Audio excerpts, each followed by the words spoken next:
Assalamualaikum warahmatullahi wabarakatuh, Sobat Jazirah Ilmu yang dimuliakan Allah. Semoga kita selalu dalam keadaan sehat walafiat. Amin ya Rabbal Alamin. Kali ini kita akan mengisahkan tentang seorang sahabat Nabi SAW yang sulit mengucapkan kalimat syahadat di penghujung nyawanya. Kisah kali ini sangat terkenal di kalangan kaum muslimin yang biasanya diceritakan di dalam tema berbakti kepada orang tua. Karena kisah ini berhubungan tentang durhakanya sahabat Nabi SAW ini kepada ibunya. Bahkan sampai-sampai ketika itu Rasulullah SAW hendak membakar sahabatnya ini hidup-hidup. Tapi apakah benar kisah ini? Dan apakah riwayatnya sahih? Untuk teman-temanku seiman, mohon untuk menonton video ini sampai habis agar tidak terjadi kekeliruan dan salah paham. Dikisahkan pada zaman Rasulullah SAW, ada seorang sahabat yang bernama Alqamah. Alqamah adalah seorang pemuda yang giat beribadah, rajin sholat, banyak puasa, dan suka bersedekah. Ya pokoknya dia adalah seorang yang zuhud dan selalu menuruti apa yang Nabi SAW perintahkan. Pada suatu hari, Allah Subhanahu wa Ta'ala takdirkan Alqamah sakit keras. Dia berbaring di rumahnya, tak bisa kemana-mana. Pada suatu hari, Alqamah menyuruh istrinya untuk memberi kabar kepada Rasulullah SAW tentang kondisi sakitnya ini. Maka setelah Rasulullah SAW mendapati kabar bahwasanya Alqamah tengah sakit keras di rumahnya, Rasulullah SAW mengutus Ammar bin Yasir dan Bilal bin Rabah untuk melihat keadaan Alqamah di rumahnya.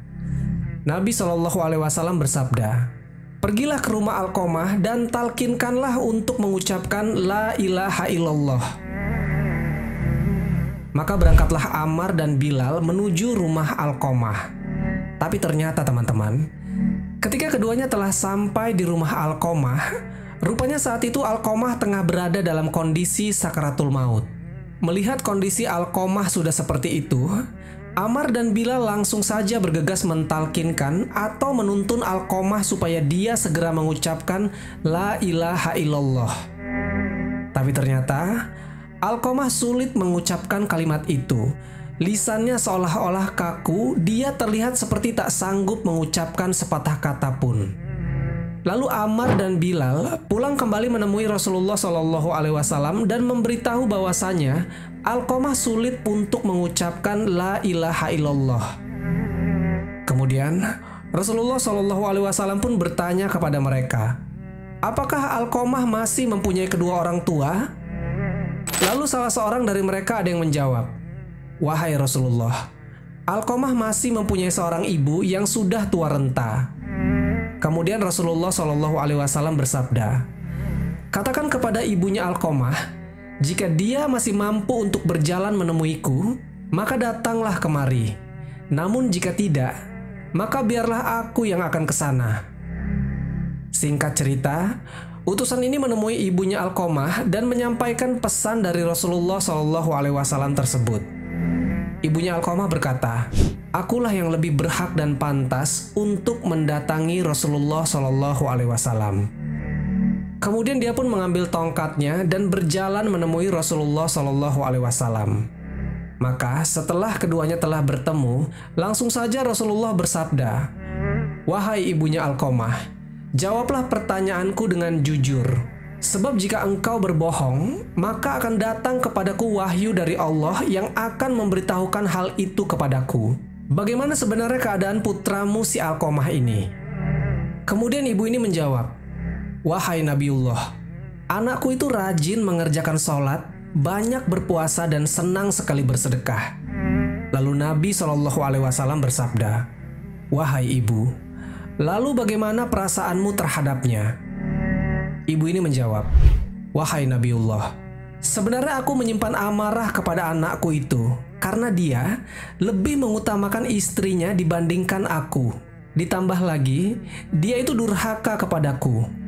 Mendengar hal ini, Rasulullah SAW bersabda, "Wahai ibu, Sesungguhnya kemarahanmu telah menghalangi lisan Alqamah, sehingga tidak bisa mengucapkan kalimat syahadat yang ditalkinkan oleh Ammar dan Bilal. Maka sekarang, pergilah engkau dan kumpulkanlah kayu bakar yang banyak. Ibu ini jadi penasaran. Dia berkata, "Wahai Rasulullah, untuk apa aku mengumpulkan kayu bakar?" Rasulullah Shallallahu Alaihi Wasallam bersabda, "Aku akan membakarnya di hadapanmu." Si ibu berkata, "Jangan wahai Rasulullah, aku tidak akan sanggup jika engkau melakukan itu di hadapanku."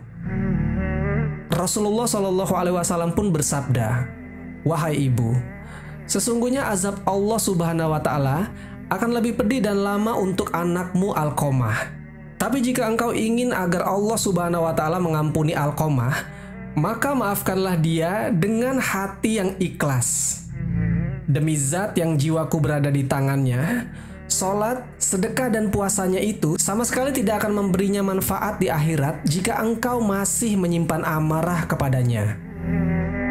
Lantas ibunya Alqamah berkata, "Wahai Rasulullah, Allah Subhanahu wa Ta'ala sebagai saksi serta semua kaum muslimin yang ada di sini bahwa aku telah ridho dan memaafkan semua kesalahan anakku Alqamah." Mendengar kesaksian dari ibunya Alqamah ini, Rasulullah Shallallahu Alaihi Wasallam bersabda, "Wahai Bilal, pergilah sekarang engkau ke rumah Alqamah, kemudian lihatlah, apakah dia sudah bisa mengucapkan syahadat atau belum. Barangkali ibunya Alqamah ini mengucapkan sesuatu yang bukan berasal dari hatinya, atau barangkali dia hanya malu kepadaku." Langsung saja, Bilal pun pergi menuju rumah Alqamah, dan ternyata Bilal mendengar dari dalam rumah Alqamah mengucapkan La ilaha illallah. Kemudian Bilal langsung kembali menemui Rasulullah Shallallahu Alaihi Wasallam dan berkata, "Wahai orang-orang semua, sesungguhnya kemarahan ibunya Alqamah telah menghalangi lisannya sehingga tidak bisa mengucapkan syahadat, dan ridhonya yang telah memaafkan Alqamah menjadikannya mampu mengucapkan syahadat." Teman-temanku seiman, tak lama setelah kejadian itu, Alqamah pun meninggal dunia. Kemudian Rasulullah Shallallahu Alaihi Wasallam melihatnya dan memerintahkan agar dia dimandikan untuk kemudian dikafani. Setelah itu, jasad Alqamah disolatkan dan dikuburkan. Di dekat kuburan Alqamah, Nabi Shallallahu Alaihi Wasallam bersabda, "Wahai kaum muhajirin dan ansor, barang siapa yang melebihkan istrinya daripada ibunya, maka dia akan mendapatkan laknat dari Allah Subhanahu wa Ta'ala, para malaikat dan seluruh manusia. Allah Subhanahu wa Ta'ala tidak akan menerima amalannya sedikit pun kecuali dia mau bertobat dan berbuat baik kepada ibunya serta meminta keridoannya. Karena ridho Allah Subhanahu wa Ta'ala ada pada ibu, dan kemarahan Allah Subhanahu wa Ta'ala ada pada ibu." Sobat Jazirah Ilmu yang dimuliakan Allah, sebenarnya kisah ini sudah banyak diceritakan oleh orang-orang dan sangat terkenal di kalangan kaum muslimin. Kisah ini terdapat di dalam kitab-kitab yang membicarakan tentang kewajiban berbuat baik kepada kedua orang tua. Namun, semua itu tidaklah dapat menjadi jaminan bahwasanya kisah ini sanadnya sahih. Sisi kelemahannya adalah bahwa kisah ini diriwayatkan hanya dari jalur Abul Warqa' Faid bin Abdirrahman. Padahal dia adalah seorang yang ditinggalkan hadisnya dan seorang yang tertuduh berdusta. Imam Bukhari berkata, dia meriwayatkan dari Ibnu Abi Aufa dan dia adalah seorang yang mungkar hadis. Kemudian Imam Ibnu Hajar mengatakan, dia orang yang lemah dan ditinggalkan hadisnya dengan kesepakatan dari para ulama. Sebenarnya teman-teman, masih banyak imam dan perawi hadis yang menyebutkan bahwasanya kisah ini sanadnya tidak sahih. Walaupun begitu, kita sebagai umat muslim hanya bisa mengambil ibrohnya saja dari kisah kali ini. Karena berbakti kepada kedua orang tua adalah sebuah kewajiban syar'i, dan durhaka adalah sebuah keharaman yang nyata. Wallahu a'lam bishawab. Jadi itulah kisah tentang ketika Rasulullah akan membakar sahabatnya. Lebih dan kurangnya mohon dimaafkan, yang benar datangnya dari Allah Subhanahu wa Ta'ala. khilaf atau keliru itu datangnya dari saya pribadi sebagai manusia biasa. Sampai ketemu di kisah-kisah seru yang penuh makna selanjutnya. Saya akhiri. Wassalamualaikum warahmatullahi wabarakatuh.